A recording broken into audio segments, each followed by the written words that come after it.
champ now. Yes, I didn't say. What are you looking so sad about, champ? I'm surprised at you. I mean, I'm really insulted. I mean, that's not right what you just said. What do you mean? What I just said? I mean, I'm getting a drink of water. I'm late getting home, but you talk. I said something about the greatest heavyweight champ, man. I'm a hometown man, and you talk about Joe Louis, man. Joe Louis wouldn't be nothing for me. Joe, I tell you, Joe, do you think you would have stood a chance with me? Well, Clay, one time I done my career, I went on a bomber of my tour. Bomb of the month. I would have been a bomb compared to you. Well, you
What's happening, my people? It's Cass Sports again, back for another afternoon with the family. Now, as usual, before we get started, let me give a shout out to the JBT community. It's just boxing talk. We're a group of people who just love to talk boxing. And we're always looking for others to join us. And you don't have to be a content creator. The only requirement is you just have to love to talk boxing. That's all. Miss Cass, Mike Mazik. Salute, Mike. Salute to everyone. And welcome to another episode of Cass Sports, the Box Historian. Today, boxing in the States, South Carolina. And you know what time it is. If it's Monday through Friday, 2 p.m., it's the Box Historian bringing you all that boxing history. Boxing is the greatest sport of them all. That's why we love it. Can't get enough of it. How's everyone today? Once again, welcome to the Thursday afternoon edition of Cass Sports, the Box Historian. Winding down on the boxing in the States, South Carolina today. Okay. We're going to talk about some little history of boxing in South Carolina and some other significant events that occurred concerning boxing in South Carolina. And of course, we got the segment some boxers from South Carolina. All that coming up today on Cast Sports, the Box Story. And tomorrow, the profile has been changed. It's going to be the life and career of Iron Mike Tyson tomorrow. We haven't did Mike Tyson yet. I was saying Eddie Hearn and Frank Warner. We'll save them for another week. Iron Mike Tyson tomorrow, okay? But how's everybody today? This Thursday afternoon. Spring is in the air. It's beautiful outside. And appreciate everybody that's rocking with me today. We always wait until 2:30 for a few more people to get into the building. We're going to start out with the highlights of boxing history. Today, I didn't mean to cut you up. Take your butt back now. It's going to be today. We got 5 boxers who proved that age is just a number, okay? Yeah, today we got 5 boxers who proved age is just a number. Gonna be our highlights of boxing history today. Okay. We got another weekend of boxing coming up. This will be the 22nd. I don't even know who's fighting this weekend, but I'm sure it's gonna be some good fights. I have to look into that and see just who. Let's take a quick look at who's we got coming up this weekend before we get into the highlights of boxing history. Okay, how about that? Let's see what the schedule looks like for this weekend.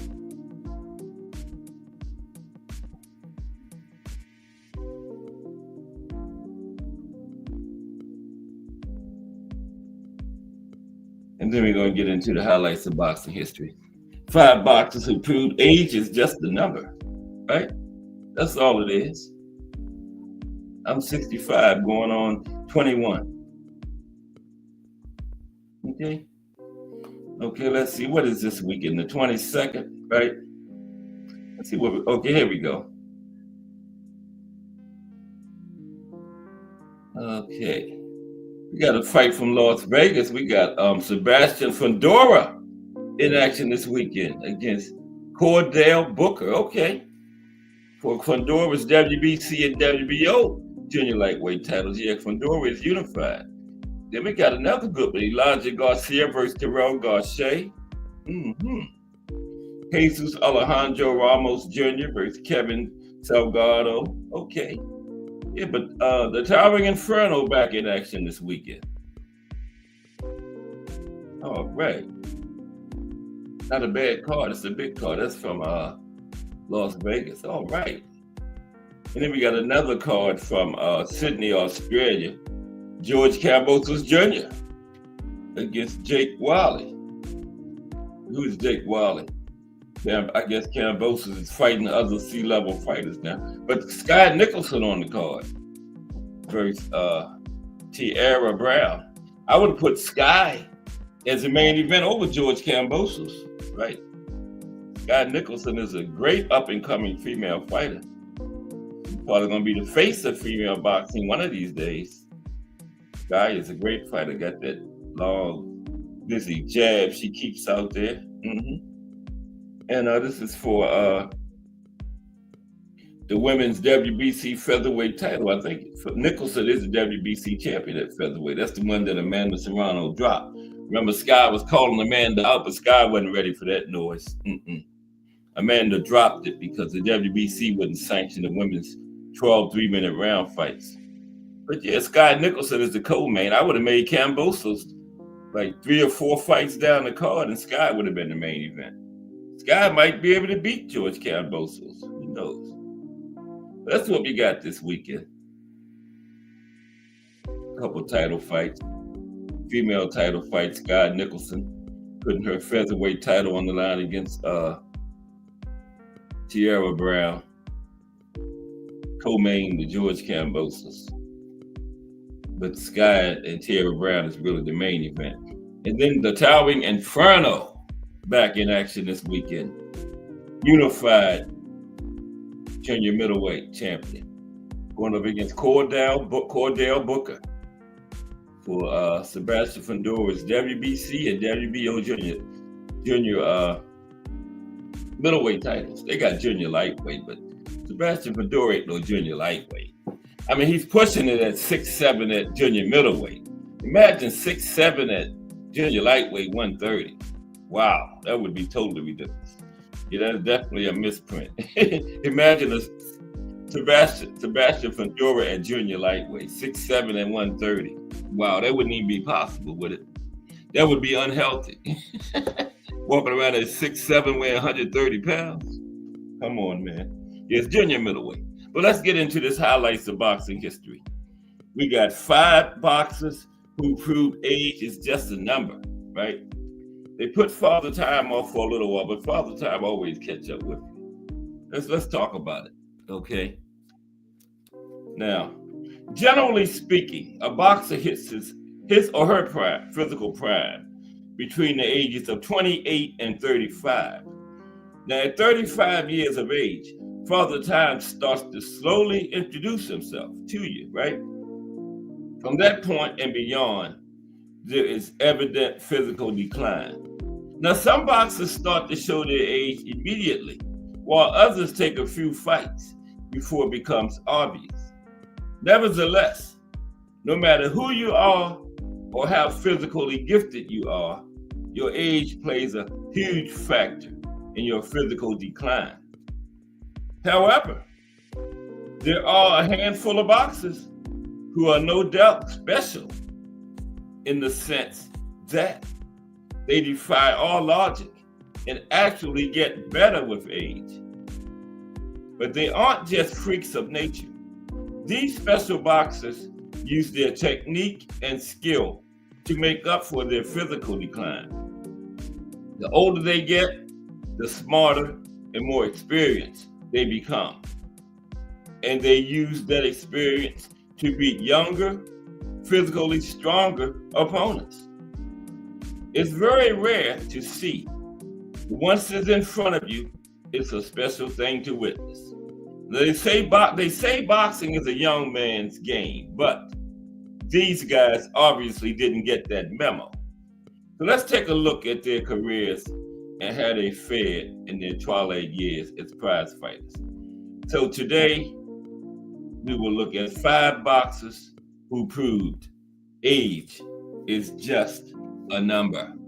And first, of course, is the oldest champion in boxing history. The oldest champion in boxing history, Bernard B. Hop, the executioner, the Alien Hopkins. B. Hop / executioner / Alien Hopkins. Oldest champion in boxing history, 49. Okay, broke George Foreman's record of 45, and B. Hop was 46. Then he broke his own record at 48. Then he broke his own record again at 49. Currently, the oldest champion in history is 49 years old, Bernard B. Hopkins. Okay. Now, there is no denying that Bernard Hopkins performed exceptionally well, way past his physical prime. That has been well documented. The Hopkins won his first world title at the age of 30 when he captured the IBF middleweight title in 1995. He was then known as the executioner, right? Hopkins would proceed to put together 20 title defenses, a record at middleweight that will remain unbroken until 2018. Now, many fans and pundits rate Hopkins among the greatest boxers in history, pound for pound. But his most memorable work came after he hit 40, right? At 42 years of age, Hopkins beat Antonio Magic Man Tarver to capture the IBO and Ring Magazine titles, 42. He would lose to Joe Calzaghe in 2008. But 3 years later, Hopkins would beat Canadian John Pascal to win the WBC and lineal light heavyweight belts. Okay, 46 by then. Remarkably, Hopkins was not done. He continued on way past the twilight of his career, winning some and then losing some, right? And his last world title came in 2014 when he defeated Babe Shumanov at the age of 49 to capture the WBA Super World Light Heavyweight title. And that record still stands to this day. 49 years old, the oldest man to ever win a title in boxing. Okay, 49. And at 49, he broke his own record of 48. B-Hop. Okay, next person to defy Father Time for a little while anyway. Father Time finally caught up with these guys, but they held him off for a little while. The Hands of Stone, Roberto Duran.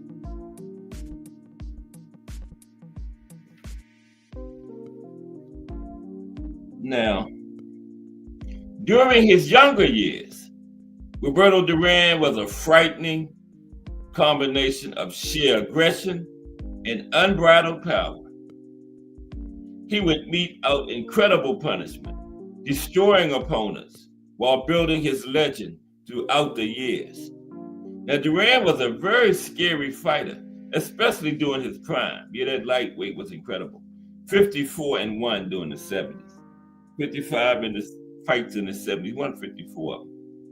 But despite a tremendous career, Duran kept on fighting, even as he got older and way past his physical best.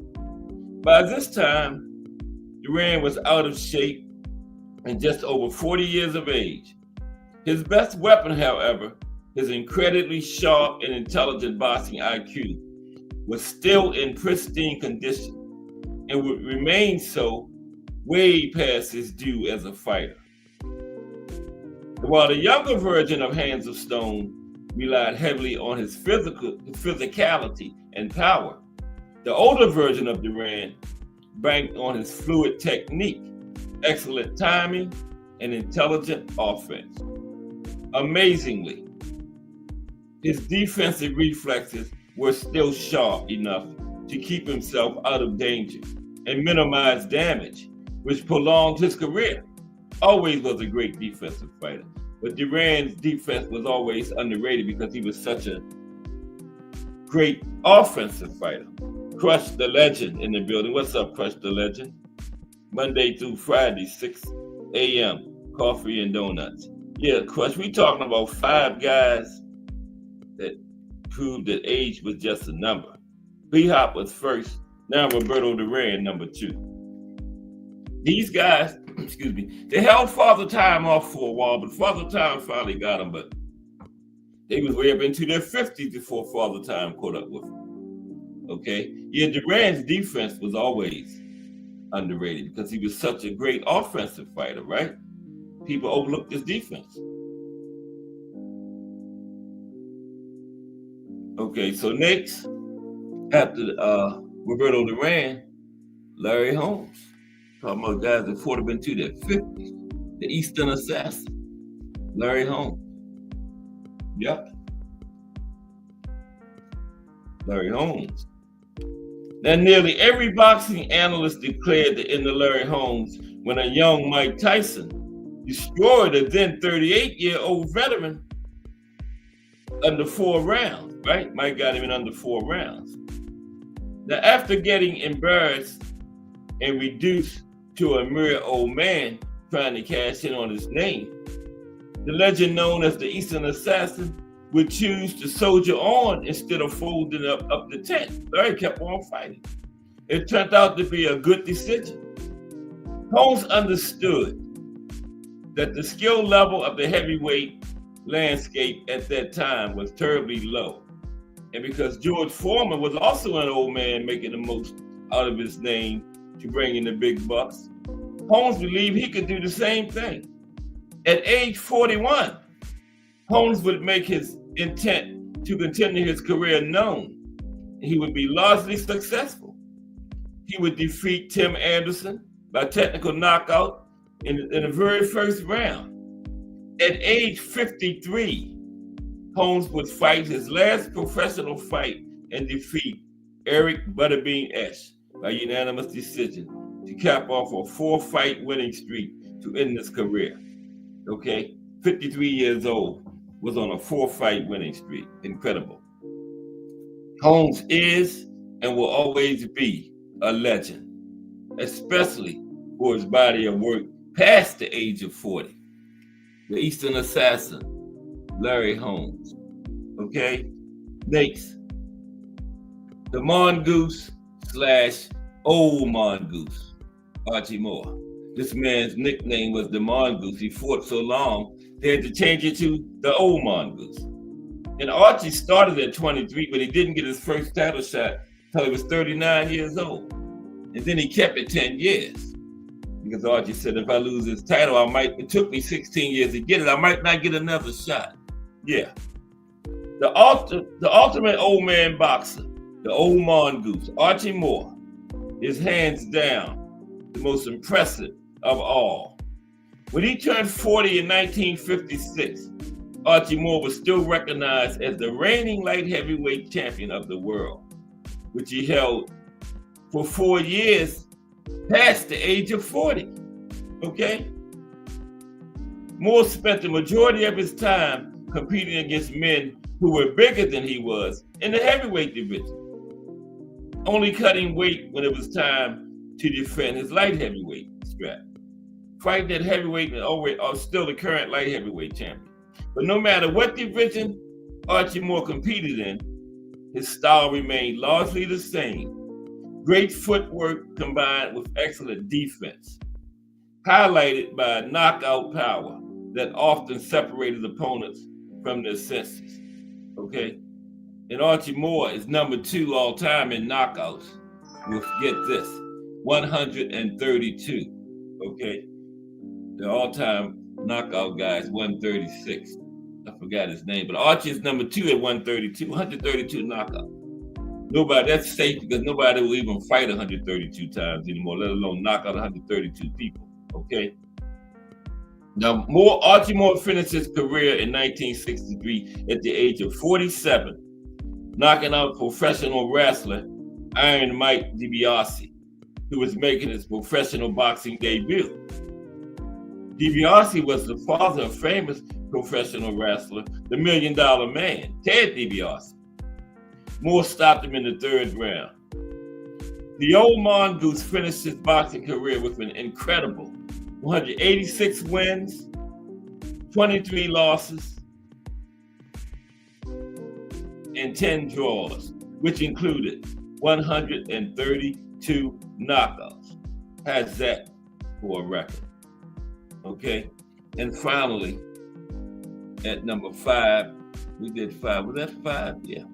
B-Hop, Roberto Duran, Larry Holmes, Archie Moore, and finally, Big George Foreman. Yeah, Big George left and came back, remember? Came back and shocked the world.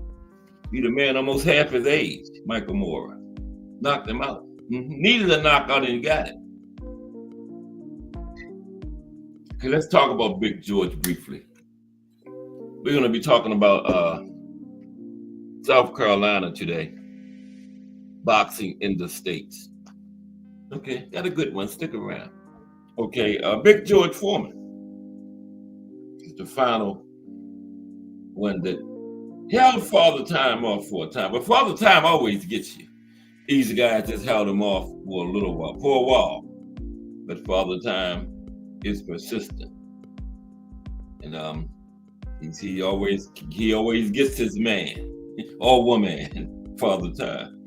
Now, Big George Foreman is known by most as the originator of the lean, mean grilling machine. That is the George Foreman grill, made famous through home TV shopping. But to boxing fans and pundits, he will forever be known as Big George, a savage knockout artist who terrorized opponents between 1969 and 1997, okay? 28 years. In his prime, Foreman was as fearsome a knockout artist as there ever was. Though he was defeated by a prime Muhammad Ali in the infamous Rumble in the Jungle in Kinshasa, Zaire, Foreman would enjoy a professional career that lasted more than 2 decades after that historic fight, okay? 2 decades after the Rumble in the Jungle. Although he would retire from the sport at the age of 28, he would soon make a comeback 10 years later at the age of 38. At the time, many ridiculed his decision to do so, but Foreman got the last laugh. Foreman's most notable victory came in 1994 when he was a fat, out-of-shape heavyweight at 45 years old. Foreman knocked out then undefeated 27-year-old Michael Moorer in 10 rounds to win the IBF and WBA World Heavyweight titles. He who laughed last laughed best.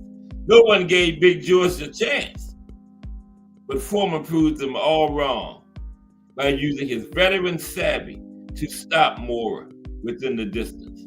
A man 18 years younger than he was, okay? 18 years younger than Big George. Big George got him up out of there. Didn't just beat him, got him up out of there. Okay, wasn't a TKO, it was a knockout. Okay, Moorer didn't beat the 10 count. Now, Foreman finally finished his career in 1997, losing to Shannon Briggs by majority decision at the age of 48. He ended up with a 78 win 5 record, which includes 68 knockouts, okay? You know I gotta see what that is. That is a great knockout rate for Big George. 87%, 87.1% knockout rate with 78 wins. That's a lot. That is high for 78 fights. 80, almost 90%. Okay, so now let's get ready to talk about South Kakalaki or South Carolina. Okay, lights, camera, action. One light. Okay. How's everybody today, though? This is going to be Boxing in the State, South Carolina today. Okay. We're going to get to I never did talk about what it takes to be the traits of a great trainer. We might get to it today. Okay. But yeah, we got the Towering Inferno in there this weekend, Saturday, putting his 2 titles. He's unified at 154. Cordell Booker putting his 2 titles on the line, and then T-Level George Kambosos is in there coming. That's a different card. The Towering Inferno is in Vegas, and Kambosos is in Australia. Then he got Sky Nicholson, also Australian. He's the co-main. She should be the main event. I tell you, Scott Nicholson probably can beat Kambosos. But a great female fighter. She's putting her WBC title on the line. So 2 good cards started. Live boxing coming up day after tomorrow. Yep. Towering Inferno, Scott Nicholson, and George Kambosos too. Okay, yeah.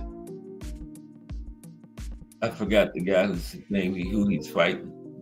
Never heard of him. Probably on the same level Kambosos on. Wasn't for dumb old Teofimo Lopez, we would never heard of George Kambosos. Teofimo gave us Kambosos, remember?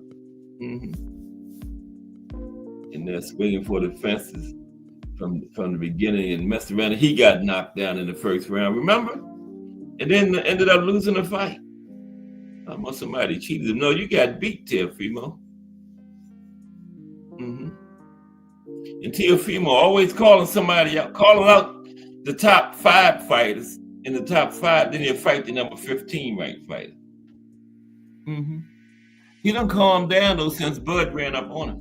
Told these people, man, they talking all this trash, and they be at these events with these fighters, man. And some of these fighters come from the streets.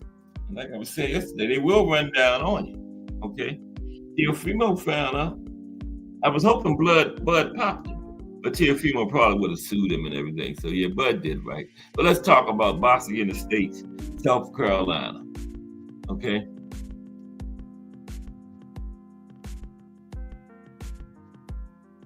How's everybody? It's almost the weekend again. We're gonna do Mike Tyson tomorrow on the profile. I switched up on y'all. Okay. But we never did Iron Mike. That should be good. All the interesting things that Iron Mike went through, you know, where he was going running through everybody in the 80s in 1 or 2 rounds, and then Buster Douglas shocked the world, and then Mike went to prison for rape, and he came back out and got his titles back. And yeah, Mike had quite a career. So yeah, we're gonna cover that tomorrow. Okay? But right now, boxing in the States, South Carolina. Appreciate everybody that's rocking with me today so far. We probably get a few more in the building. Now, South Carolina has a rich boxing history, boasting legendary figures like Joe Frazier. Right? Now, Joe Frazier was mostly known for his boxing career in Pennsylvania, Philadelphia, but he was from South Carolina. So we, like I was saying all week, a 2-state boxer. We're going to talk about Joe again today. Yeah, but South Carolina boasted some legendary figures like Joe Frazier, a world heavyweight champion, and figures like Al Hollywood Meggett, a boxing coach who used the sport to help at-risk youth. Okay, now here's a more detailed look at the history of boxing in South Carolina. Joe Frazier's legacy. He was born in Beaufort, South Carolina. Joe Frazier rose to fame in the 1960s and 70s, becoming the undisputed heavyweight champion of the world in 1970. He was known for his fierce rivalry with Muhammad Ali and his relentless pressure style in the ring, earning him the nickname Smoking Joe Frazier. Frazier grew up in a Gullah community in the Low Country and started boxing at a young age. He was inducted into the South Carolina Athletic Hall of Fame in 1974 and the International Boxing Hall of Fame in 1980. And we're going to cover some more about Joe later, okay? Now, Al Hollywood Meggett, the impact he had on boxing in South Carolina. Al Hollywood Meggett was a legendary boxing coach in Charleston, South Carolina, who used boxing to help at-risk youth. In 1983, he opened the Charleston Boxing Club after the city gifted him a former fire station to start public training programs, right? Now, Meggett volunteered his time and passion for decades, using boxing classes as a way to get kids off the street and into a safe space, right? The Carolina Boxing Hall of Fame. Now, the Carolina's Boxing Hall of Fame recognizes the contributions of outstanding boxers from the Carolinas, including people like Joe Frazier, the guy we just talked about, Al Hollywood Meggett, Tammy Holmes, Floyd Patterson, and James Bone Crusher Smith. Okay. Muhammad Ali's visit to Charleston in 1971. Muhammad Ali came to Charleston for an exhibition fight at Stony Field, a significant event in the state's boxing history. We're going to talk about that too. The Cohen family. We're going to cover all these subjects in depth later, just touching on them now. The Cohen family, an intergenerational boxing dynasty from Hilton Head, South Carolina, with several family members trained as professional boxers. The Carolina Boxing Club, a student-run boxing club at the University of North Carolina at Chapel Hill that began with informal workouts and evolved into a nationally competing team. And you had boxers, fighters from South Carolina that's a part of that too. It's based in North Carolina. Now, Robert L. Frazier, no relation to Joe, a boxer who started boxing in Pineland, South Carolina, and joined the Army to continue his boxing, winning multiple championships, right? Robert L. Frazier, no relation to Joe. But let's talk about this Cohen family, call them Hilton Head's first family, okay? Yeah. Call them the first family, the Cohens. I don't know what that. Oh, okay. That's the wrong thing. I have erased the chat. There we go. All right, yeah. Let's talk about the Cohen family.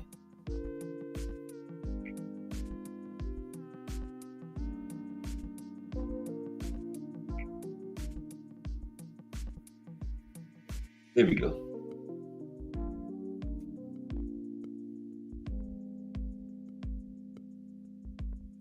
Yeah, there's oh, I didn't even let's see.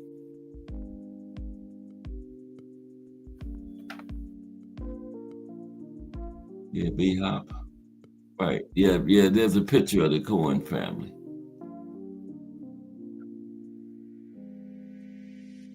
I didn't even show these other boxes when I was talking about them. B-Hop, Roberto Duran, man, Larry Holmes, Archie Moore, and George Foreman. Yeah, those are the five that defied Father Time for a while, remember?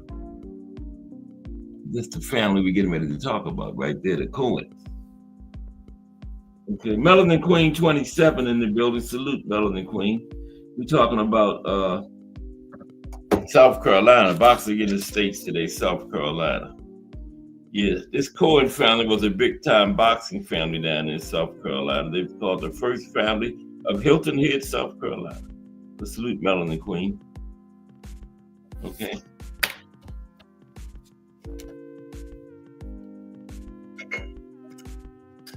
Isn't it laid out? Okay. Now, the Cohen family leaves a legacy that was not simply about boxing. It was also about character and self-discipline. These men stood out as boxers because of their physical strength and speed, right? Moreover, their endurance came from their well-known granite jaws, right? That were able to withstand strong punches. But it's not enough to be able to take a punch, right? You have to have an iron fist that allows you to deliver one in return. Also, their elegant footwork made their fights a sight to see as they danced around the ring. Now, the fight is won or lost far away from witnesses, behind the lines, in the gym, and out there on the road. Long before I danced under these lights. That was said by Muhammad Ali. Okay.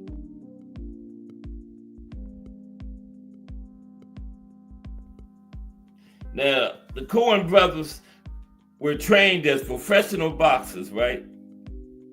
And they grew up in the shadow of their father, Thomas Cohen, who was also a professional boxer himself, who trained his sons to be strong and ready to take a good punch, right? And their father, Thomas, was a man of many talents. Seemingly, he was able to do it all. Dad was a jack of all trades.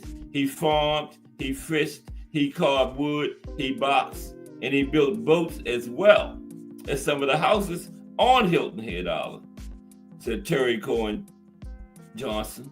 He also fished every day, bringing in boatloads of oysters for the family. On top of everything else that Thomas did, he was also the local policeman on the island, responsible for keeping watch and law and order on the island. In 1974, Thomas and his son Michael Sr. built the gym from the ground up, right? They didn't know then, but the gym would become a magnet for youth neighborhood boys who wanted to learn boxing skills and become part of the amateur boxing team. Now, there wasn't a lot of sports on the island at the time, says Michael Cohen. The gym was much more than a building. According to Michael, his father built the gym to give the kids something to do and be involved in, right? And Thomas Cohen was a role model for all those around him. He believed in hard work and discipline, which he instilled in his sons. If you had an attitude, Dad would make you work it out in the gym, said Samson Cohen, one of his sons. At 4 o'clock, it was time to go to the gym and train every day.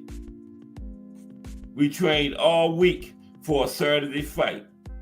You fought because Dad made you fight. And boxing was so much more than a sport. As a family business, everyone had a part to play. Terry took payments at the door and ran a concession stand as people came in to watch the weekend's fight. At one point, Thomas and Michael Sr. were training about 105 boxers. And Saturday nights at the gym were packed with close to 80 or more people, said Samson Cohen. Fights were booked from the Hilton Head Island to Savannah, Georgia, to Augusta, Georgia, Columbia, and Florence, South Carolina, right? Now, a professional boxer since 1957, Thomas started, this is the father, he started boxing in the Army, winning the 5th Army and 7th Army championships. And once he became a professional heavyweight, Thomas was ranked number 3 in the world in his career at one time. He had a total of 23 knockouts and 36 wins out of 37 professional fights. 36-1 with 23 knockouts. Not bad at all. Now, recognized as the Southeast heavyweight champion, his career brought him friendships with some of the top boxers in his day. Among his friends were Muhammad Ali, Leon Spinks, Sugar Ray Leonard, Joe Frazier, and Rocky Marciano. When they came to visit, they all spent time in the gym to stay in shape. Leon Spinks came to the gym after his fight with Ali, says Michael Cohen. Back in the day, jazz trumpeter Miles Davis also stopped by to work out in the gym. All of the Cohen sons had learned to fight by the time they were 11 years old. Michael Sr., the Hammer, was recognized for his tremendous punching power and ultimately was ranked number 9 in the world as a heavyweight. With 52 fights under his belt, he had 30 wins and 29 knockouts. Ooh, y'all know I'm reaching for the calculator. 30 wins and 29 knockouts. Only one person went the distance with him. That's a knockout ratio of 96.6%. How come we never heard of him? Michael Cohen, Michael the Hammer Cohen. Anybody ever heard of him? He had 30 wins, 1 loss, 29 knockouts. And the force of the Hammer's punch was so powerful that some fighters would back out of fights even before fight time, right? It has been said that even Mike Tyson, world champion, backed out of a scheduled fight because of the Hammer's powerful punch. Ooh, say Mike Tyson backed out of a fight with him. Wow. I never heard of him. Michael Cohen, I'm going to have to look him up, okay? But 29 wins, 30 wins, 1 loss, 29 knockouts, 96.6% knockout ratio. Now, Samson Cohen, he was known as the Mighty Samson and the Cowboy. He began his professional career at 27 years old and was considered to be a heavyweight known for a good punch, jab, and movement. Now, in his career, he had 35 fights, 17 wins, and 9 knockouts. Ooh, easy. He had 35 fights, only won 17 of them. Didn't say how many losses. Could have been some draws and stuff in there too. But 9 knockouts. The Cowboy fought his way to the top at Caesar's Palace, where he was on the card with other great fighters like Oscar De La Hoya and Julio Cesar Chavez. Wow. On the card with Oscar and JCC. Now, the gym burnt down in 2003. Since then, boxing on the island has become more of a distant memory and the source of great stories.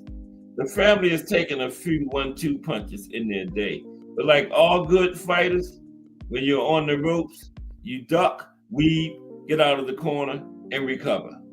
They say they went to they want to bring the gym back one day, right? And from the way they fought and look their resilience and everything, they probably will. But the first family of Hilton Head, South Carolina, the Coens, a boxing family. Wow. Very interesting. Okay. Next, with boxing in South Carolina. WCBD 50 years. Those who were there recall when Muhammad Ali had his exhibition down there. Let's talk about Muhammad Ali's exhibition fight he had down there in Charleston, I believe it was. The greatest went down there, had an exhibition fight. Here he is. Okay, let's talk about that. Then we're gonna do a little thing on Joe Frazier, and then we're gonna get to some boxers from South Carolina. Okay? But first, Muhammad Ali's exhibition fight he had down there. Okay? Appreciate everybody stopping by today. Muhammad Ali. You know where Muhammad Ali went during this time was always remembered. Okay? Let me take a drink first.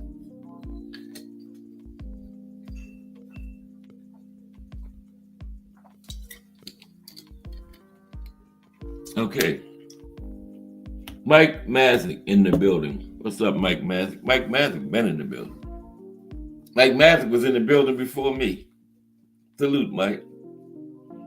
Now, on June 30th, 1971, Muhammad Ali came to Charleston, South Carolina for an exhibition fight at Stony Field, and some of those closest to it shared their stories. Okay? Michael Byrd's father, Reggie, is the reason Muhammad Ali came to Charleston.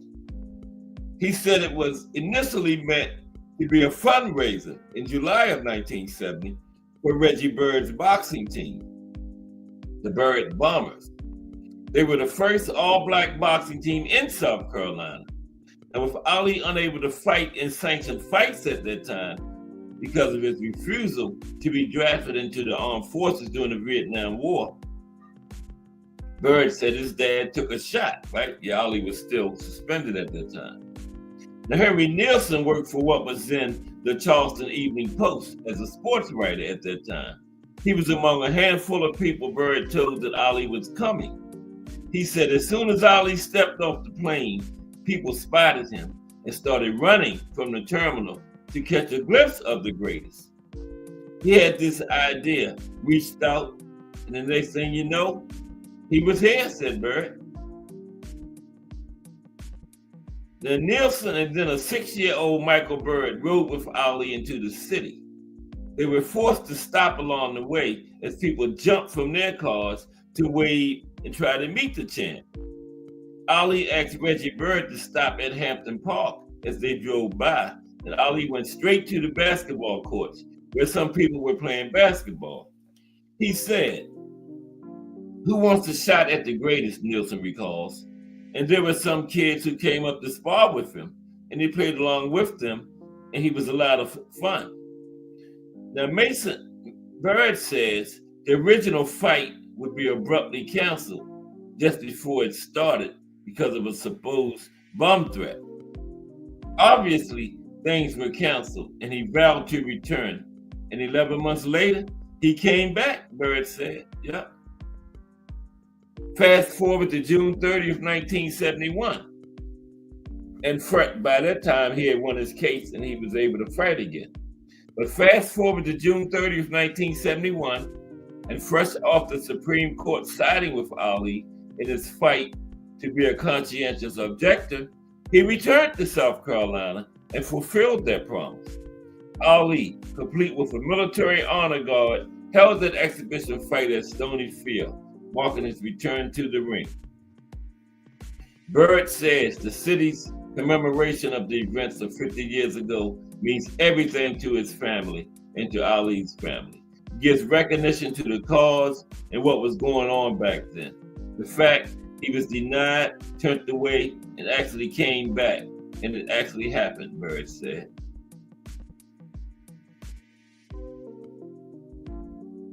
Yep, Ali kept his promise.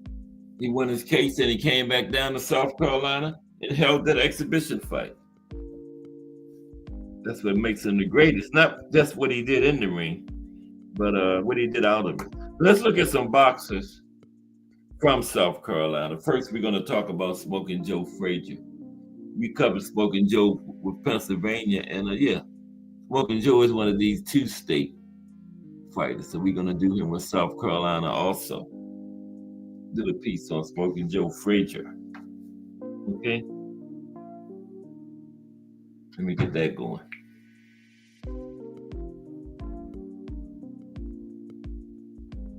Come on now. Act right. Well, that was me. Don't forget, tomorrow is Iron Mike Tyson, the profile. This week. I didn't get it. I was supposed to do Eddie Hearn and Frank Warren, but I didn't get that together. But we haven't done Iron Mike yet neither. So piece tomorrow. That'd probably be better than Eddie Hearn and Frank Warren. Let's talk about Joe Frazier right now. And then some other boxers from South Carolina. Okay? Now, Joe Frazier beat Muhammad Ali in the fight of the century and lost to Ali in a villa in Manila. The third and final fight between the two rivals, one of the most storied fights in boxing history. Frazier fought in some of the most exciting, important, and memorable boxing matches in boxing history. He is considered one of the boxing's 10 greatest heavyweight champions ever, and is in the International and World Boxing Hall of Fame and South Carolina Boxing Hall of Fame. Okay? Frazier grew up in a Gullah community in the South Carolina Low Country. He dropped out of high school when he was 13 years old and went to work at 15. And he dropped out of school when he was 13 and he went to work. Now at 15, he boarded a Greyhound bus and went to New York to live with his brother. He had got in trouble with a couple of white guys down there. They were racist, and Frazier had talked back to him or something, and the people started telling him that, they were plotting to get him, and told Joe, to get out of town because, back around that time, they were killing black people, Black people find themselves decorating trees and stuff. So Joe left town. He went to New York to live with his brother. That was the reason he left South Carolina. He soon moved to Philadelphia and got a job in a slaughterhouse where he practiced his punches on sides of meat. He rose to prominence quickly after joining a gym and learning to box properly for the first time. First as an amateur, and he turned pro in 1965 after winning an Olympic gold medal in Japan. And that was incredible because Joe wasn't even supposed to be on the Olympic team because he lost in the Olympic trials. I think it was to Buster Mathis, I believe. And Joe was down in the dumps, but he made the team as an alternate, so he was supposed to travel to Japan with the team. But Joe was down in the dumps and wasn't going to go, right? But his team talked him into going. And guess what? When he got over there, the guy that beat him in the trials that was supposed to represent the team, I think it was light heavyweight division, got hurt. So Joe ended up in the Olympics, right? And he wasn't even going to go. So Joe made it all the way to the finals. But in the semifinal match, he broke his thumb on his left hook hand. But guess what? Joe didn't tell anyone because he knew if he told his trainers and everything, they would pull him out of the gold medal match, right? And Joe felt he earned that.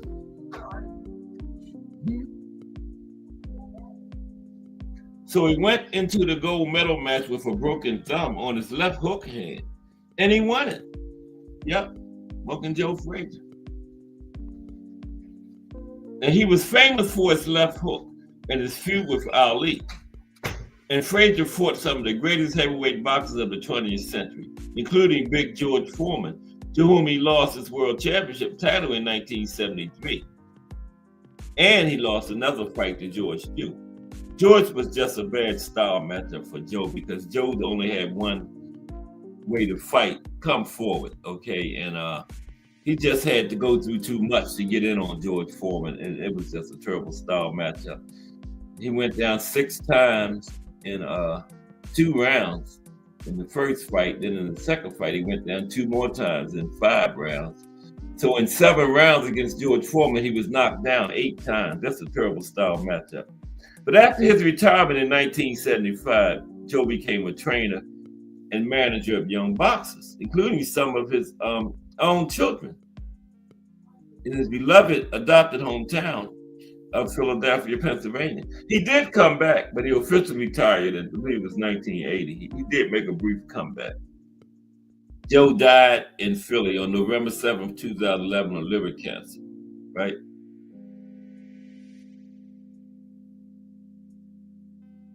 Smoking Joe Frazier. Now, like I was saying, he grew up in Laurel Bay, a rural Gullah community outside of Beaufort, South Carolina. He was the youngest of 12 children, and his parents were sharecroppers. In the early 1950s, Frazier's family bought a black and white television set. Young Joe watched boxing matches on TV and decided that he would become a boxer one day. He hung a heavy homemade burlap sack stuffed with Spanish moss and bricks from an oak tree and wrapped his father's ties around his hands to practice punching it. Frazier often visited family and friends in the Beaufort area and remained proud of his heritage. He received the Order of the Palmetto, South Carolina Highest Civilian Award in 2016. Smoking Joe Frazier. Now let's talk about some other fighters, boxers from South Carolina, okay? Some other boxers from South Carolina.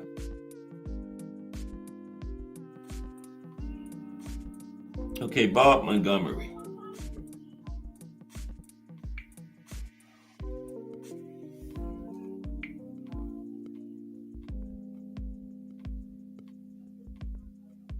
Bob Montgomery.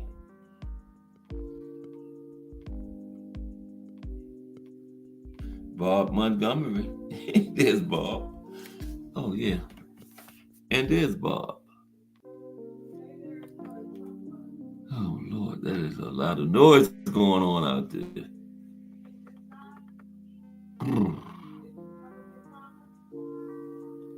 Okay. Bob Montgomery.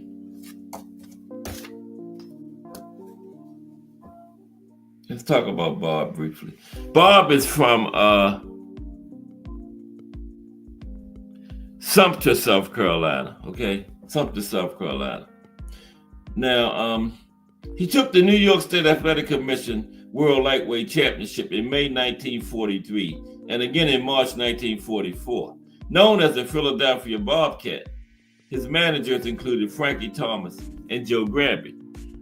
And Bob won 75 fights, 19 losses, 3 draws, 37 knockouts. Okay. Chad Dawson is also from South Carolina. Remember Chad Dawson? He moved to Canada, but he was originally from South Carolina. Yeah, Chad Dawson. Let's look at Chad briefly.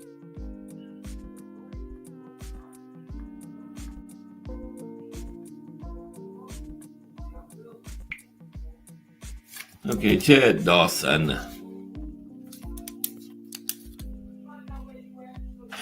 Excuse me for a minute, man. I don't know why they're yelling like that. They know I'm online. Jeez. What's going on?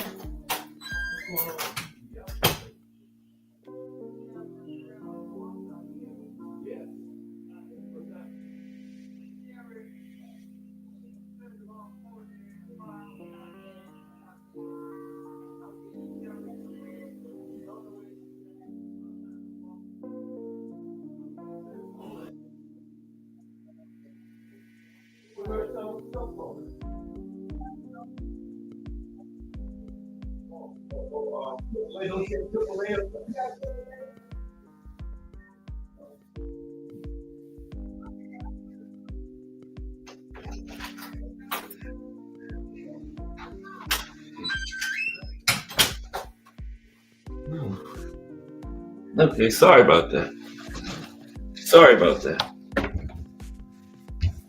I'm back. Sorry. Okay, Chad Dawson.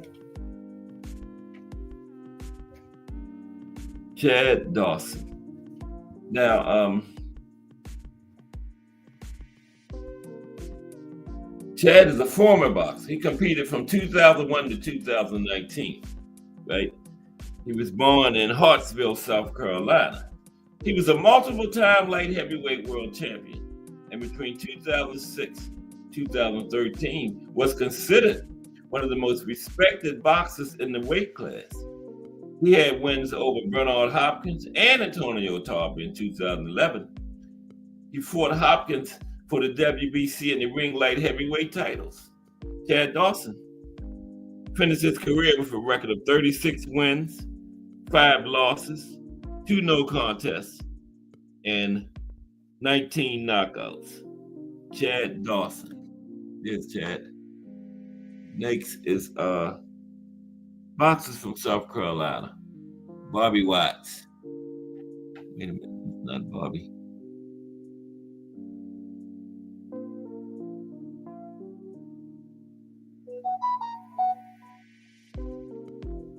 Okay, Bobby Watts is next.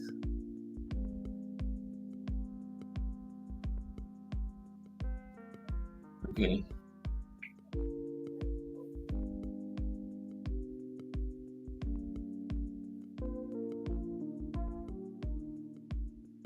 All right, here's Bobby Watts from Sumter, South Carolina. Bobby Watts. And that's Ron Stander on the screen. Let's see if I can find Bobby Watts for y'all. Bobby Watts got out of order.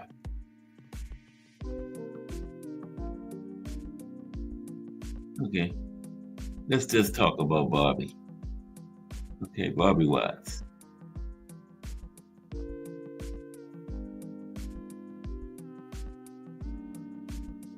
Oh, that's Ron Stander. Bobby Watts.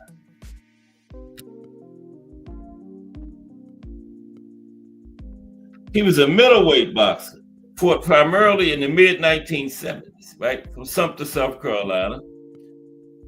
And Bobby came to Philadelphia at age 10 and began boxing at the urging of his cousin, future heavyweight contender, Jimmy Young, right? Known as Boogaloo, right? He's known for defeating Marvin Hagler, scoring a controversial 10-round majority decision on January 13, 1976 at the Spectrum in Philadelphia. Among his losses were a defeat to Mustafa Hamsho via a 6-round knockout in a fight that was refereed by Larry Hazzard. Okay? He finished his career with a record of 38 wins, 7 losses, 1 draw, 28 knockouts. After his boxing career ended in 1982, Watts trained IBF super middleweight champion Charles Brewer and IBF world super welterweight champion Buster Drayton.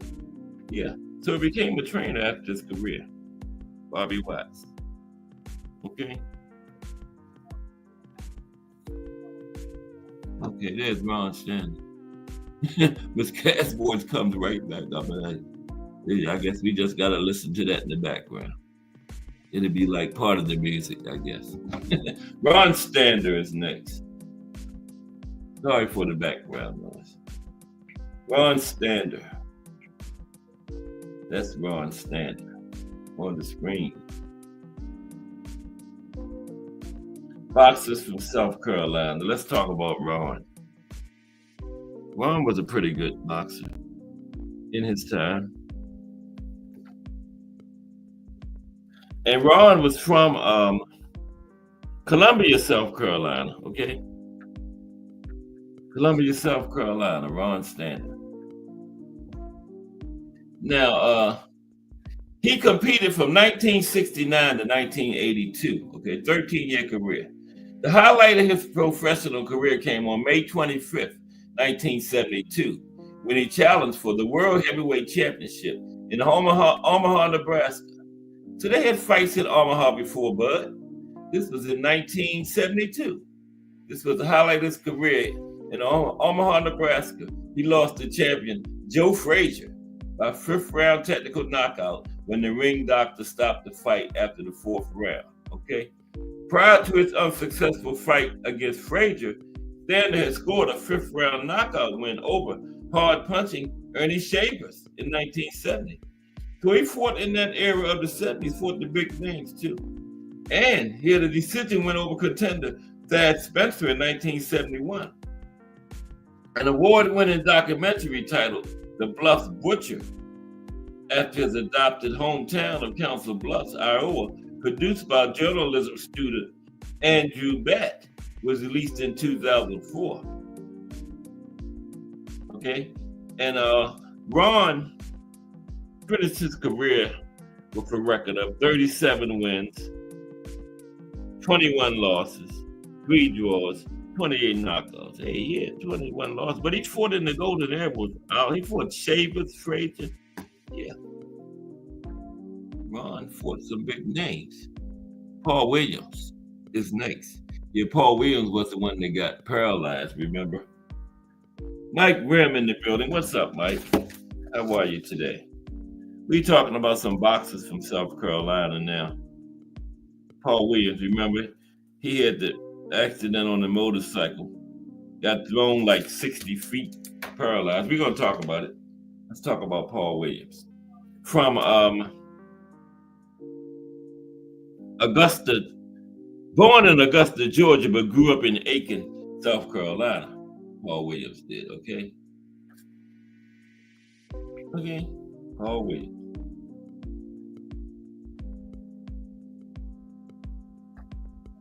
Paul Williams. Paul Williams. Okay, there we go. Had all these people plugged in, but you know, it never worked good. That's good. It can't get going, but I'm gonna get it. Do I have to type Paul in again? That's crazy. I guess I do. Here he is. No, I don't. Paul Williams. Okay. Let's talk about Paul because he had a terrible motorcycle accident. Yeah. Like I say, born in Augusta, Georgia, but grew up in Aiken, South Carolina. Now, Paul competed from 2000 to 2012, okay? Career cut short because of that accident.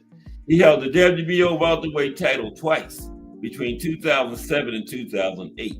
The WBO interim junior middleweight title in 2008, and challenged once for the unified middleweight title in 2010.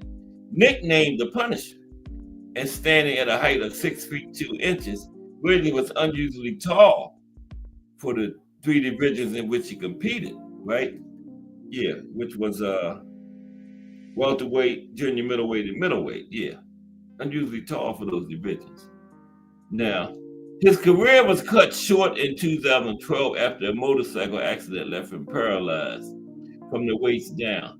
He was going 75 miles per hour and hit a car and was thrown 60 feet and landed on his head, right? Yeah. Ended up, I think his spinal cord got messed up and ended up paralyzed from the waist down. Still is. Yeah. 43 years old now. Yeah. Never got a chance. I guess Floyd was happy because Floyd didn't want to fight Paul Williams. Jimmy Carter is next. There's Jimmy Carter from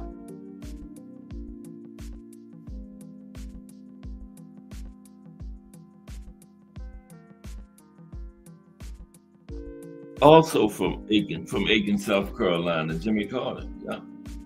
I don't know what's going on. Oh, yeah. From Aiken, South Carolina, Jimmy Carter.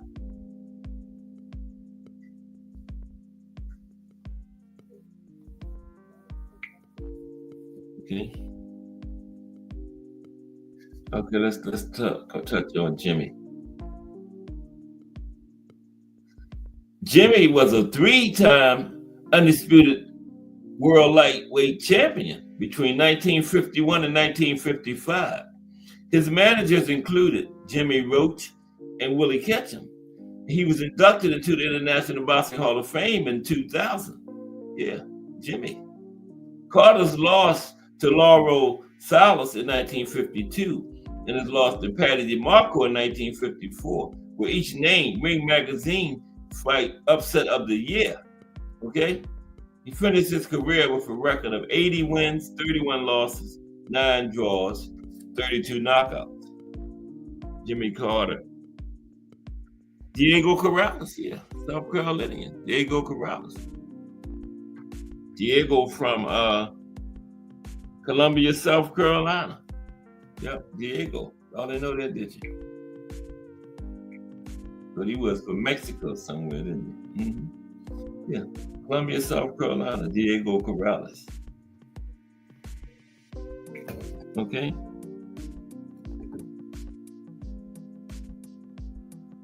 Diego Chico Corrales Jr., right? He competed from 1996 to 2007. He was a multiple-time world champion across 2 weight divisions and was known for his passionate and exciting fighting style, right? Later lived in Las Vegas. He had held the IBF Super Featherweight title during his career, and he finished with a record of 40 wins, 5 losses, 33 knockouts. That's the 82.5% knockout ratio for Diego. Got a couple more boxers from South Carolina. Lamar Parks.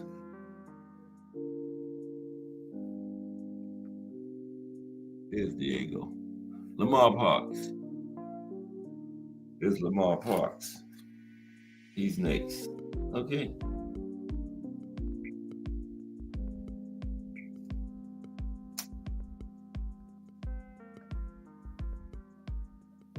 I got another good thing for you too. It's about you got this program down there in South Carolina. It's about gangs, you know. Instead of killing each other and with guns and knives in the gang, they get them in the boxing ring and settle it with the fists. Mm-hmm. We're gonna talk about that after we finish the boxers from South Carolina. Okay. Lamar Eugene Parks competed from 1988 to 1993. He challenged for the WBA middleweight title in 1992, but was forced to retire from the sport of boxing. The following year after testing positive for HIV. Okay, and he's from Greenville, South Carolina. And he had to retire because of HIV, but he had 27 wins, just 1 loss, 21 knockouts, 77.7% knockout rate. So he was having a pretty good career when he had to retire. Yeah. Wesley Marzon. And Wesley is from Kingtree, South Carolina. Wesley Marzon from Kingtree. Anybody in here from South Carolina? Yeah, Kingtree. Okay. Talk about Wesley from Kingtree, South Carolina. Okay. Now he was moved as a child to Philadelphia, right? And he was long considered one of the best boxing schools, Philadelphia, one of the best boxing school cities in the United States, right? And that's how he really learned how to box at. He is better known in the boxing world for his results against two former world champions, Ike Williams and Bob Montgomery. He had a draw with Williams, and he beat Montgomery by a knockout. Yeah, Montgomery was on this list, remember? And Marzon's career had a sudden finish, however, when rematched with Montgomery. He lost by knockout in the second fight and suffered a detached retina at the time. At the time, detached retinas meant automatic retirement for fighters. And Marzon had to retire at the young age of 19. And when he had to retire, he had a record of 23 wins, 3 losses, and 1 draw, with 9 wins by knockout. Wow. He had 27 wins. He was only 19 years old. Now, he went on to train some recognizable boxing figures, such as the former 2-time world champion, Dwight Muhammad Qawi, whom he also managed.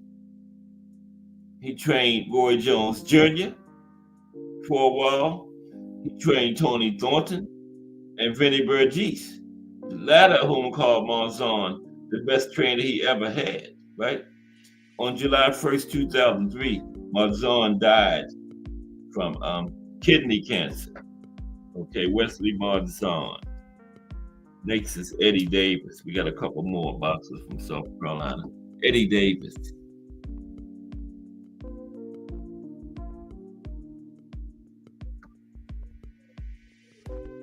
There's Eddie. Yeah, that's Eddie right there. Let's talk about Eddie. Eddie is from Dillon, South Carolina, okay? Dillon, South Carolina. Eddie Davis. Eddie Davis.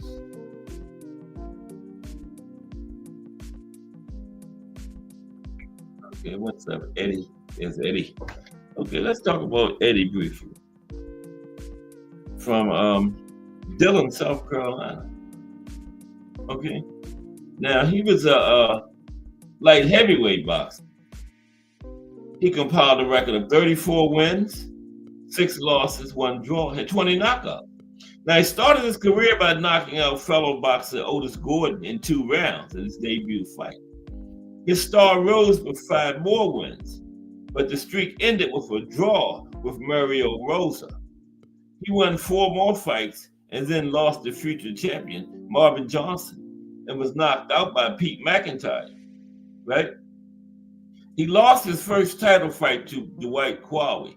Subsequently, he fought twice more for the world title, but lost to the undefeated Michael Spinks in 1984 on points, and later to Donnie Lalonde by knockout. His loss to Lalonde was his last fight. Yep. His last fight.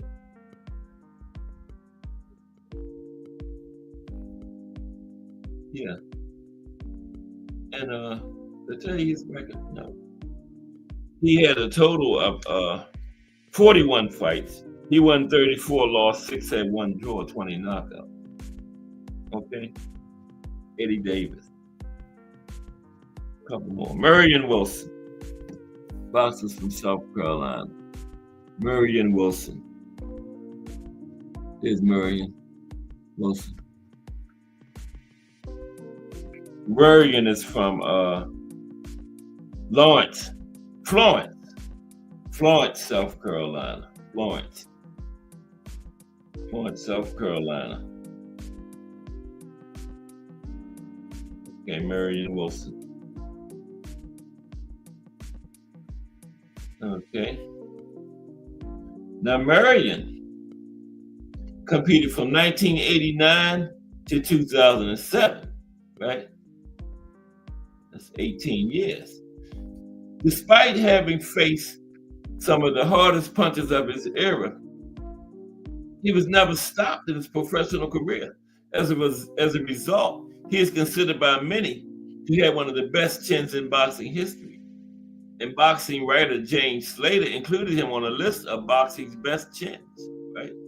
And LiveFight.com ranked Wilson as the number 8 in terms of best heavyweight chins ever. Wilson faced virtually all notable prospects of his time with perfect records, stopping several promising winning streaks, as well as taking former heavyweight champion Ray Mercer to a draw. In the words of the ABC Sports Network's boxing analyst Al Burstein, Wilson is a veteran fighter who has not won many fights, but always gives these youngsters a tough time. He holds wins over Corey Sanders, Mike Hunter, and Paya Wolfgram. And he finished his career with a record of, I don't even want to read that. 12 wins, 41 losses, 4 draws, 5 knockouts. But he fought some great fighters. 12 wins, 41 losses, 4 draws, 5 knockouts. Okay. Morris Grant. Okay, there's Morris Grant. Okay. Morris Grant. Touch on Morris. This got a couple more. Then I got this interesting article about the gangs. They try to get them into the boxing ring to fight instead of fighting out on the street, killing each other, you know. But Morris Grant. Okay. Now Morris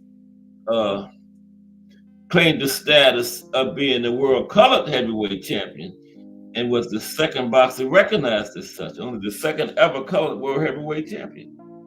He likely was born into slavery in South Carolina, either on James Island or in an area of Charleston at the site of the now defunct town of St. James. Yeah, that's what I got from St. James. James Island, South Carolina, okay?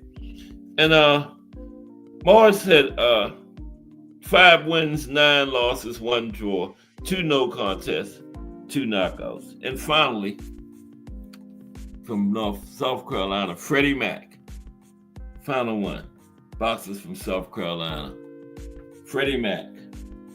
Oh, Kensaw Love 1 in the building. Kensaw Love 1 coming in bearing gifts again. Al Booker in the building. And Jarrell Hattie in the building. Salute. What you crying about, Jarrell? Salute. Kensaw Love 1, Jarrell Hattie, and Al Booker in the building. Kensaw Love 1 comes in bearing gifts. So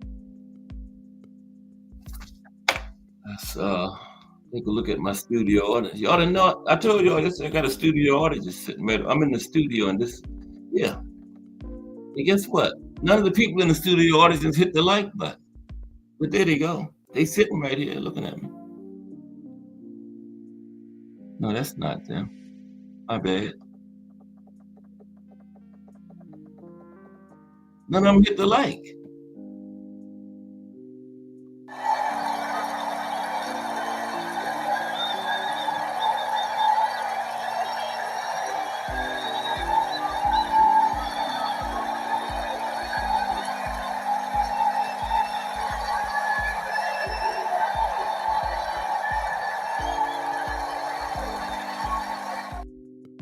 Appreciate you, Kensaw Love 1. I get those people to hit the like button. They're gonna be in here. You gotta hit the like. right?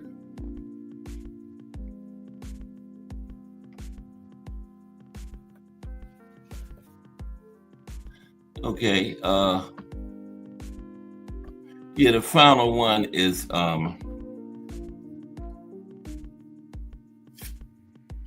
Freddie Mac. And we haven't talked about Freddie yet. Oh man. Freddie Mac. And then I got this interesting thing about the gangs down there. They started them coming to the gym fighting in the ring instead of out on the street. Save lives, keep people out of prison and everything. You know what I mean? Yeah, that's a good program. But Freddie Mac, sometimes, look, Freddie Mac, also known as Mr. Superbad, he was a light heavyweight boxer. He later enjoyed success in the UK as a funk soul singer and DJ. Freddie Mac, all right? So let's talk about this article about the gangs and stuff down there that they got to come into the boxing gym and fight instead of fighting out on the street. You know what I mean? Yeah, it was a good program. Mm-hmm. Yeah, it was called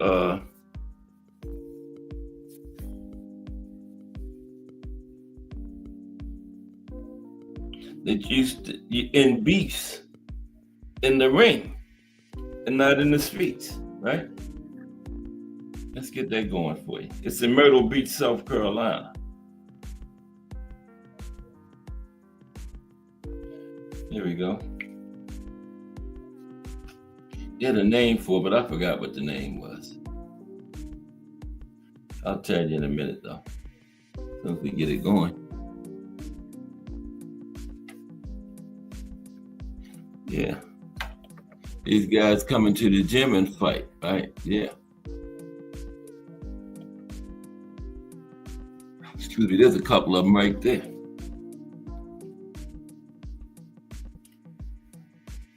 Now, ready for a fight? How boxing is being used in South Carolina to end gang beefs in the ring, not in the South Carolina streets, okay? Now, Jeremiah Jumbo Ledesma slides on his boxing gloves, preparing to step into the makeshift ring for the last fight of the day, okay?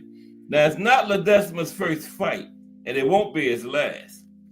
Boxing has been the 18-year-old's refuge, a rescue from a series of decisions that started when he was kicked out of school for fighting when he was 15 years old, okay? But things changed when he met Nate Jenkins, okay? Things changed when he met Nate Jenkins. After seeing gang members and others he knew settle their disputes using weapons, Jenkins started the Carolina Fight Club, a place where people could settle their disputes with gloves, not guns, okay? Ledesma became involved, and for the last 3 years, he has participated in Jenkins' Guns Down, Gloves Up. That's the name of it. Guns Down, Gloves Up, right? Guns Down, Gloves Up.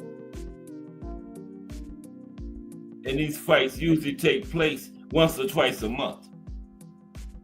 Okay? Now, I was tired of everybody beefing and using guns, Jenkins said of his reason for starting the club. His goal is to instead have them do it like men, taking their anger out in the ring. It's a bigger picture, he said, fight by fight, little by little. Fighting in the ring, not on the street. Now, Ledesma credits the Fight Club and boxing for helping him become more mature and grow, right? Ledesma was in middle school when he left school. He had anger issues and found himself frequently in fights with others, he said. Once he began boxing, Ledesma became focused, eventually getting his GED. He now works with Jenkins and trains at the same gym. Jenkins is a mixed martial arts fighter known as Nate the Great, working out of a gym in Iona, South Carolina, where he lives. The matches take place at various spots, such as backyards or parks, which is where the most recent fight took place on November 23rd, 2024, at Bayboro Park in Gallivant's Ferry. Now, since the club began in 2019, it has gained a following, bringing in crowds and fighters from all different places and walks of life. Now, those who want to box can just show up and are matched according to their weight. But there's an opportunity for others to call out certain people and challenge them to fight, right? But everyone must follow the rules, and that means a fair fight. Now, Jenkins is intentionally trying to get people to come fight in the ring instead of in the street, he said. Many, but not all of those, have been gang members, a 26-year-old said. Gangs have become an increasing problem in Horry County. Police officials have contributed a number of shootings and other crimes. The police have attributed a number of shootings and other crimes to gangs and gang activity. The bottom line is that Jenkins began tapping into such communities because nobody else would do it, he said. Nobody else would do it. Bringing people together through boxing. Now, this is the first fight for Hayden Causey. You heard about the club on social media and has seen the videos of the fights that Jenkins posts on YouTube. The 27-year-old is using fighting to burn off stress, okay? Tony Green has fought before. The 31-year-old from Conway said he wants to support the community and believes the Fight Club is bringing more people together. Green stepped into the ring against Amari Ball, 29, who drove 2 hours from Florence to participate in these boxing matches. He saw the advertisement for the upcoming boxing matches online, right? Saw it online. And he came down to participate, okay?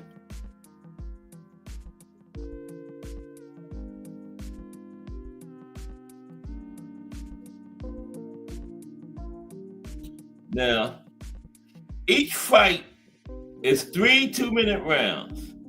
A referee, which is usually Jenkins, makes sure the fighters are adhering to the rules, which is similar to a competitive boxing match, right?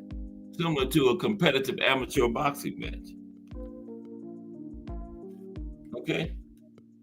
Now, crowds stand around the ring, which has modern portable posts that are surrounded by ropes and can be heard shouting to the fighters. At the end of each fight, a winner is declared, but there are no awards given, okay?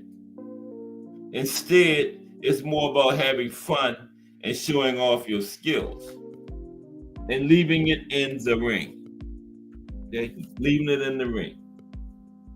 After the fight, the beef is over. Or if the beef's still going on, come back the next week and get back in the ring again. You're going to eventually get tired of fighting each other and settle the beef, right? But if you ain't satisfied, come back the next week and get back in the ring again. But leaving it in the ring, okay?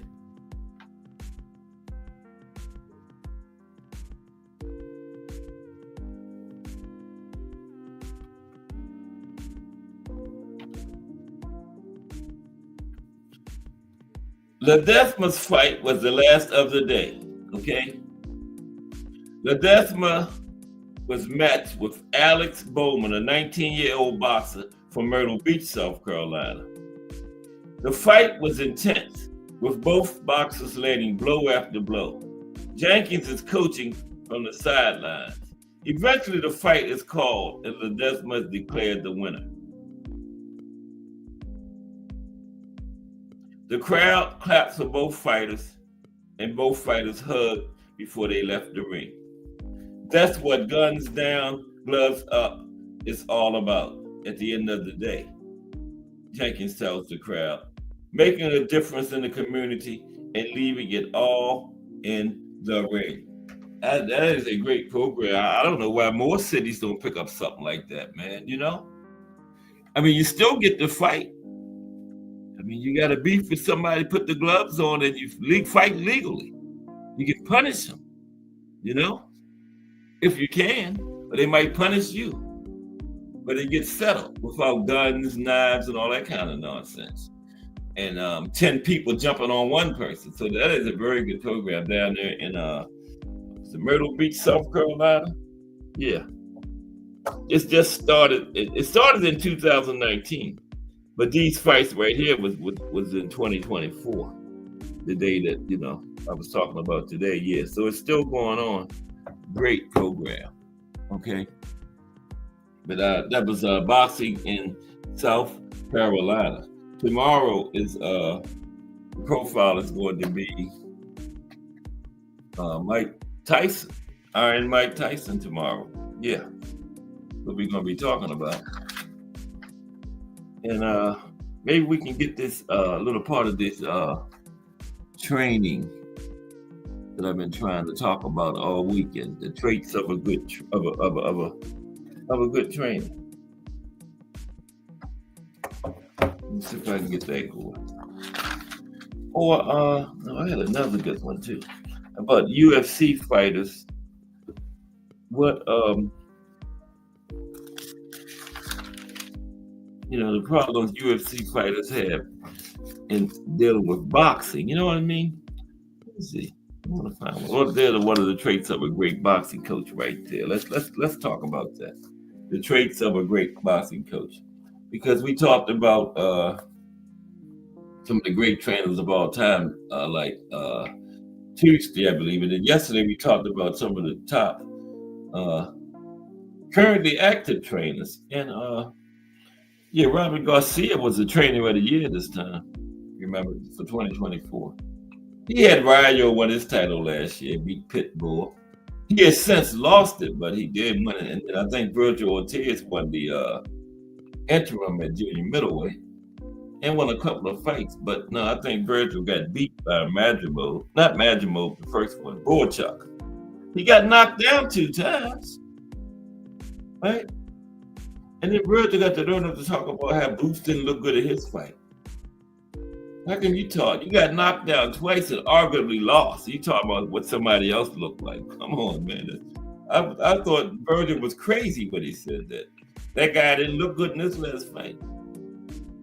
Ninja, you got knocked down twice and arguably got a gift decision. What the hell are you talking about? Somebody didn't look good.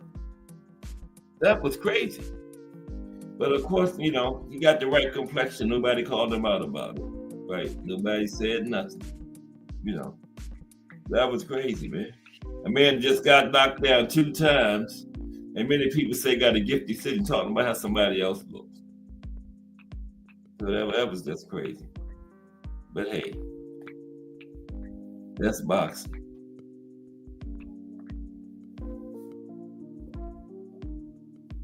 Boots go to school and whenever they have a fight, though. Mm-hmm. Virgil will be just a bad matchup because he's gonna be right there in Boots' face, and Boots gonna hurt him. Watch.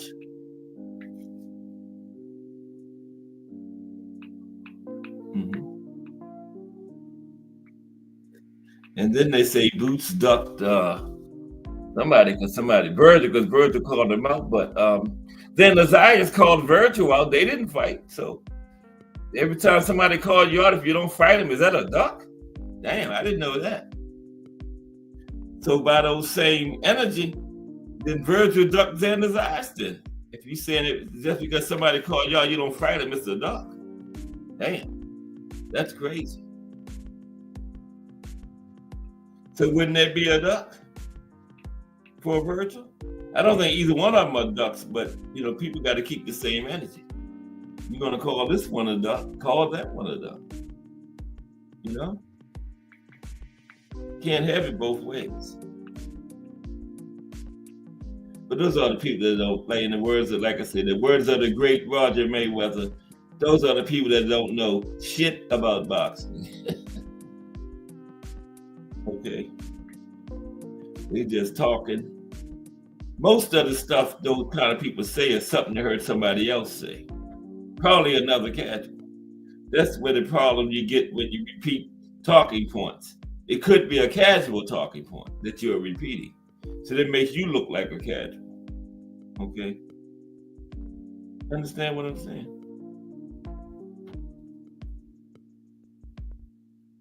It's just crazy. But what are the traits of a good boxing coach? The traits of a good boxing coach.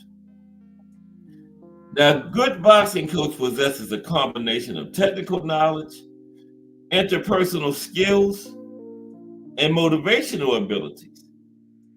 Now, here are some of the key traits. Technical expertise. A deep understanding of boxing techniques, strategies, and training methods is essential. This includes knowledge of different styles, footwork, and defensive techniques. Okay? Communication skills. The ability to clearly convey instructions, feedback, and strategies is crucial. A great coach can break down complex techniques into understandable steps. You got to have motivational skills, right? Motivational skills. A great coach inspires and motivates fighters to push their limits and stay committed to their training. They know how to encourage athletes, especially during tough times. What was the guy named that trained Tank in the last fight? Is he still his trainer? I hope he done got rid of him by now. If Calvin Ford was the head trainer, Tank would have won that fight. How can a fighter don't know what round it is? That's on the trainer. Okay? A trainer is not supposed to go back down to the steps and let that fighter go back out there not knowing what round it is, man. That's on the trainer. Calvin would never let that happen. Never. He would have been told Tank the number of the round like 10 times while he was over in the corner. So they need to get rid of that guy, man. First blemish on his record when he changed from Calvin. If it ain't broke, don't fix it, man. What's going on with this? That was crazy. And look what happened. Look what happened. I guarantee you, if Calvin was the head trainer for that fight, he would have knocked Roach out like he always does. This man he had him out there, didn't even know what round it was. That's on the trainer. Okay? That's on the trainer. But patience. A great boxing trainer needs patience. Okay? Needs patience. Learning boxing techniques can be challenging. A great coach exhibits patience, allowing fighters to progress at their own pace while providing constructive feedback. Yeah. Every fighter is not going to progress at the same pace, so you got to have patience, right? Just because this one over here is learning faster, and at that stage, this one over here might be a few steps behind him. So you can't try to push this one up there to stay with that one. You got to have patience with both fighters, okay? Patience is the key to being a good boxing coach, I think. Adaptability. Every fighter is different. That's what I was just saying.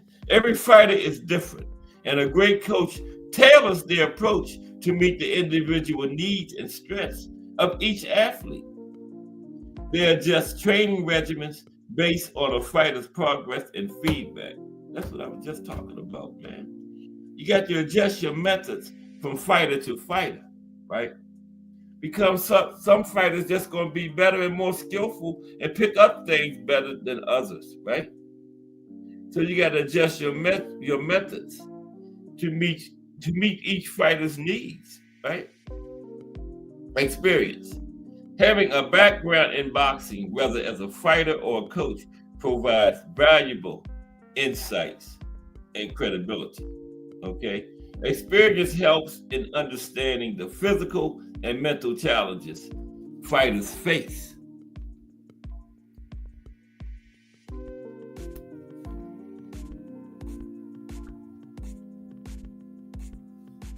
Okay?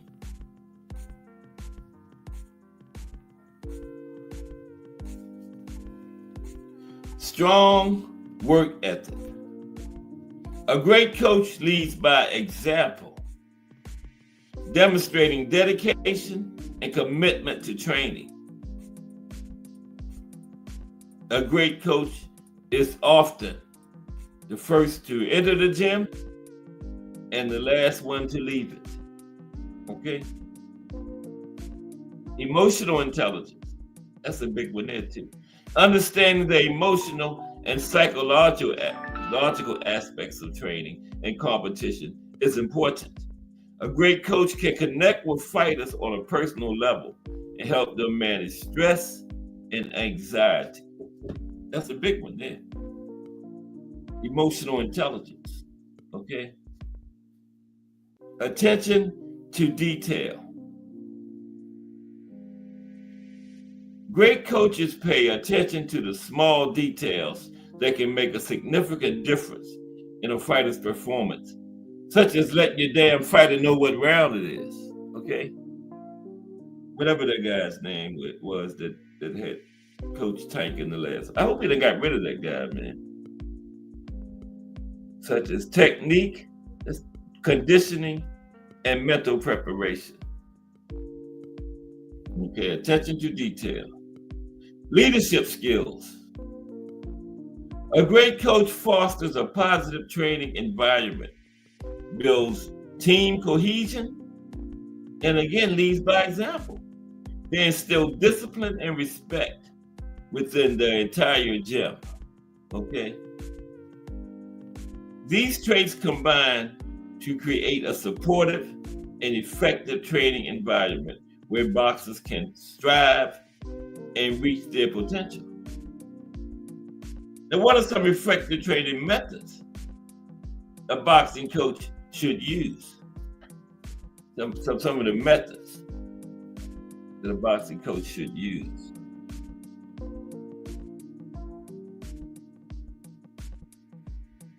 Now, an effective boxing coach employs a variety of training methods to develop fighters' skills, strength, and conditioning. Here are some key training methods. Technical drills. Shadow boxing helps improve technique, footwork, and rhythm without a partner, okay? You can do that by yourself. Pad work allows coaches to focus on specific combinations and techniques while providing real-time feedback. Yeah, pad work is important because that's like one-on-one thing with your fighter, you know. The pad work, yeah. Heavy bag work builds power, technique, and endurance, allowing fighters to practice striking with force.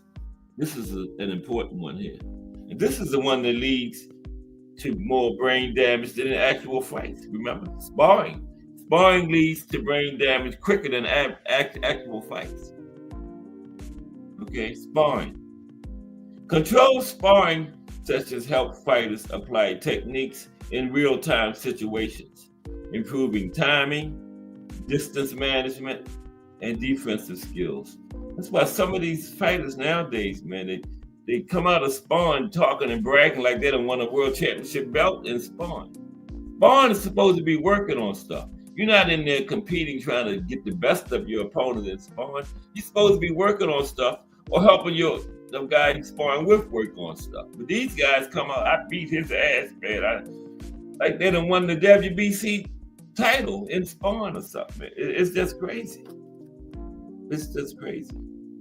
But I always thought sparring was for working on stuff, right? Controlled sparring sessions help fighters apply techniques in real-time situations, improving timing, distance management, and defensive skills. You're not in there trying to beat nobody up or get the best of nobody. You're trying to improve yourself for that fight. Mm-hmm. Conditioning workouts.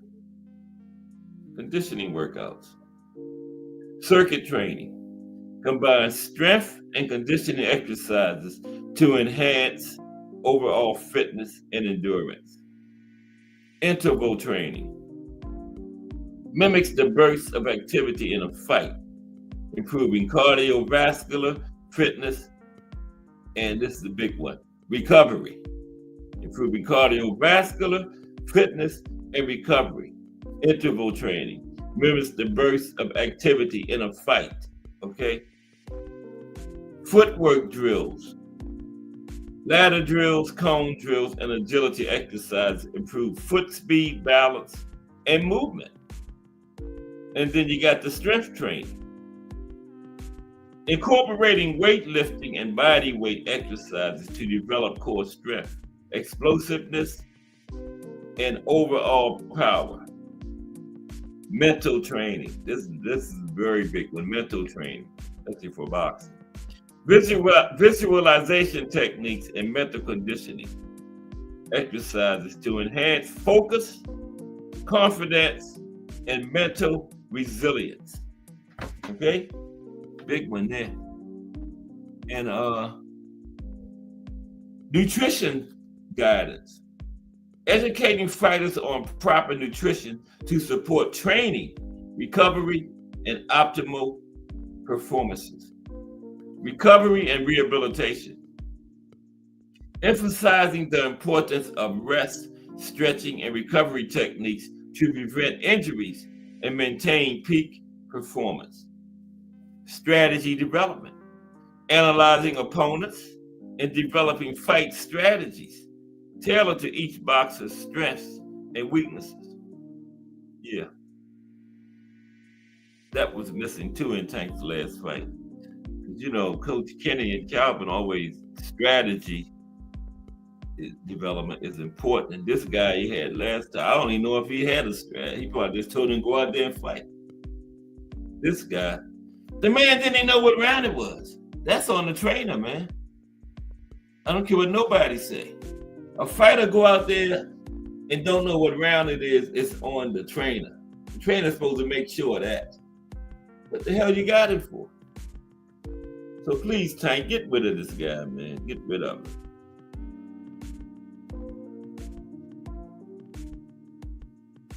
This is the worst I've ever seen Tank look in a fight.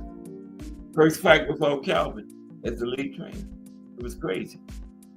It was crazy. But we're gonna get ready to get out of here, man. That upset me bad, man. But you know, I don't know. If it ain't broke, don't fix it, man. You know, you undefeated. Knocking everybody out. Why you want to change trainers, man? That's crazy. But okay, we're gonna get ready to get out of here. I'm gonna let that go. But that was crazy, man. And then the man sent you out there. You didn't even know what round it was, man. That's on the trainer. Come on, man. And y'all know that. That's the trainer's job. To make sure his fighter know what round he in when he leave off that stool, man. What was this guy do? What was his name? Big dumb looking guy, man. I forgot his name already. I hate it, man. Get Calvin back. No, I don't hate the man. Let's get ready to get out of here. Okay, but I appreciate everybody that came through today. Tomorrow is the life and career of Mike Tyson. Okay? But get Calvin back, Tank, please. Before you fight Roach again. You done messed around and lost, man. With this guy set the man out there that was letting you know what round it was, man. Come on. Al Booger, The Real Hattie, Ken Saw Love 1, Mike Rim, Melanie Queen 27, Crush the Legend, Mike Massey, Miss Cass. Okay, hope everybody enjoyed the show. We got on Mike tomorrow, Friday. And don't forget, we got the Towering Inferno this weekend back in the ring. Putting his two titles. What does he have? The WBA, WBO? I know he's got two of them. Sebastian Fundora. And George Kambosos, but these are different cards. Fundora is in Vegas. Kambosos is in Australia. And the co-main is Sky Nicholson, right? They should have made her the main event over, she's more popular than some George Kambosos. I would have had her the main event. She probably can beat George. Yeah, but join me tomorrow for a discussion on Mike Tyson. Just Do Boxing coming up in a few minutes. Okay? Join me tomorrow for Iron Mike Tyson. Okay? Because if it's Monday through Friday, 2 p.m., it's the Boxtorian bringing you all that boxing history. Just do boxing and straight ahead. Appreciate everybody. This is Cass Sports. Everybody have a great afternoon. I will see you all around those JBT streets.